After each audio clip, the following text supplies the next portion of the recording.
Let's dive right into this explainer, because honestly, I'm super excited about this one.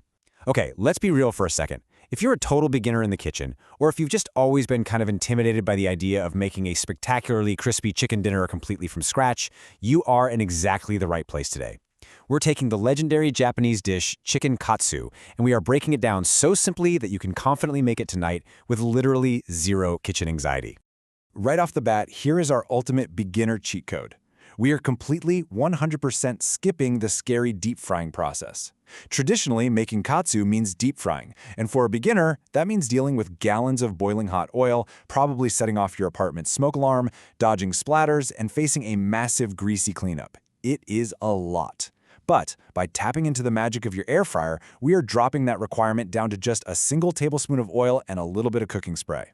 You get the exact same juicy, incredibly crispy results, but with absolutely none of the stress. So here's our game plan. We've broken this whole thing down into 6 totally foolproof mini projects.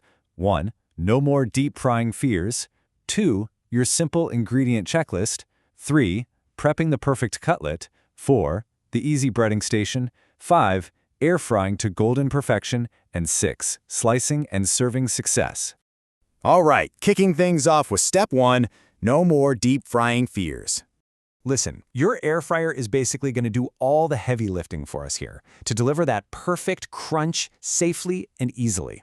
If you've been using your air fryer strictly to, reheat frozen French fries or pizza rolls, today is the day you graduate. Because an air fryer works by circulating incredibly hot air around the food, we can achieve that classic, beloved katsu-style crunch, that gorgeous golden shell of panko breadcrumbs, without ever submerging a single thing in a vat of hot oil. Moving right along to step 2, your simple ingredient checklist. As you can see, this is a super accessible list of basic kitchen staples. It's not overwhelming at all. First up, you have a choice of meat. Either 1 8-ounce boneless, skinless chicken breast or 2 boneless, skinless thighs. Honestly, thighs are a bit more forgiving for beginners because they're naturally juicier, which helps prevent that dreaded rubbery texture. But hey, either one works beautifully.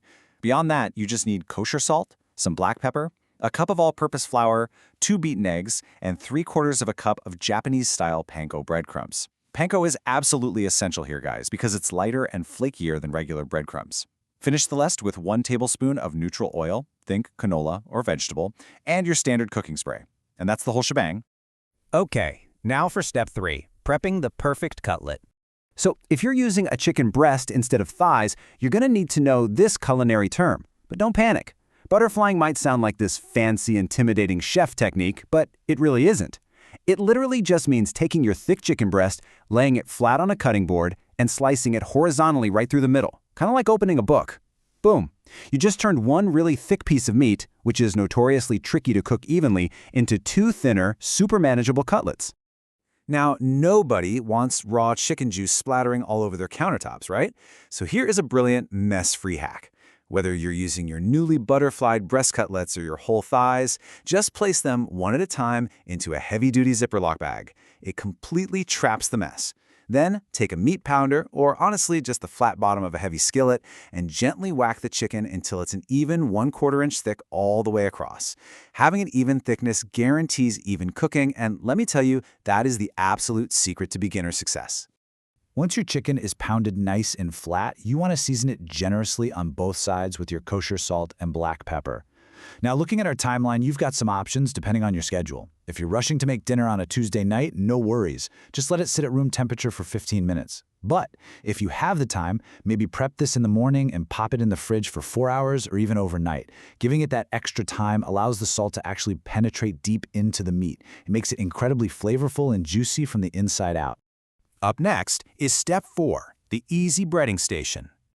Let's bust a little more kitchen jargon real quick. Dredging. When a recipe tells you to dredge the chicken, don't let it stress you out.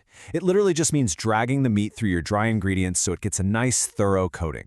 It's the essential foundation for getting that crispy crust to actually stick to the bird.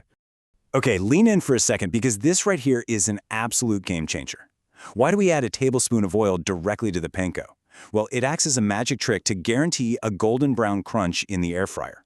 Normally when you deep fry, the hot oil completely surrounds the dry panko and toasts it. But in an air fryer, dry panko can kind of just sit there looking pale and dusty.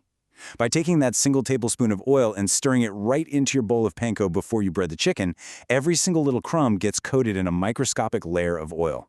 It gives it a head start so you get that restaurant-quality crunch. So, working with one cutlet at a time, you're going to set up a simple 1-2-3 assembly line. 3 shallow bowls. Bowl 1, flour. Bowl 2, beaten eggs. Bowl 3, your oiled panko. Take your seasoned chicken, drop it in the flour, and shake off the excess so it's just a light, even dusting. Next, give it a quick swim in the egg wash. That's your glue. And finally, lay it into the panko bowl. Gently press the breadcrumbs into the chicken so they really adhere to it. Transfer it to a plate, repeat for the other piece, and guess what? You've officially breaded chicken like an absolute pro. All right, the main event. Step 5, air frying to golden perfection. This table right here is your foolproof cheat sheet. First, preheat that air fryer to 350 degrees Fahrenheit, which usually takes about 5 minutes. Next, place your breaded cutlets right into the basket. Now, give the top of the chicken a quick spritz with your cooking spray. That's going to encourage even more of that beautiful browning, and let it cook for 6 to 8 minutes. Then, grab some tongs, carefully flip the chicken over, spray the new top side, and give it another 6 to 8 minutes. And that's it. Look at that. No dodging hot splashing oil required. Now, if you went with chicken breasts, 155 degrees Fahrenheit is your magic number. That is the exact, safe internal temperature you're looking for before taking them out. Quick aside, if you don't own a digital meat thermometer yet, I highly encourage you to get one. It is a beginner cook's best friend. It completely eliminates that stressful, is it done yet guessing game. Just stick it into the thickest part of the breast, and when it hits 155, pull it. The carryover cooking while it rests will bring it up to total food safety perfection without drying it out. But if you're on team chicken thigh, you actually want to hold out for 175 degrees Fahrenheit. Why the difference? Well, thighs are dark meat, and they actually really benefit from being cooked a little bit longer. That extra heat helps break down the connective tissues so they become meltingly tender. So aim for 175 if you're using thighs. And finally, we've made it to our victory lap. Step 6, slicing and serving success. Okay, I repeat, do not slice into your chicken immediately. Letting it rest is a crucial secret because it keeps all those delicious juices locked inside. If you slice it right out of the fryer, all that flavor is going to run straight out onto your cutting board, leaving you with dry meat. Just give it 5 minutes to relax. Oh, and right when it comes out of the air fryer, give it one final, tiny sprinkle of salt. Hot fried food absorbs salt beautifully. Then, slice it into thin strips, just like they do at your favorite Japanese spot. To bring this whole restaurant experience home, pair your perfectly crispy katsu with these classic sides. You can grab some store-bought tonkatsu sauce, which, if you haven't had it, is this amazing sweet, savory, tangy Japanese barbecue sauce, or whip up a quick homemade version. Serve it alongside a big mound of finely shredded raw cabbage to cut through the richness, and a scoop of fluffy steamed white rice. It is literally the perfect, beautifully balanced plate. Look at that, you just crushed it. You bypassed the deep fryer entirely, you prepped raw meat safely, you mastered a 3-step breading station, and you cooked it to absolute perfection. You've just proved that with the right tools, no recipe is too intimidating. So take a look at that gorgeous, crispy plate of Air Fryer Chicken Katsu in front of you and tell me, now that you've mastered this, what culinary mountain are you going to climb next? Thanks so much for joining me on this explainer, and happy cooking.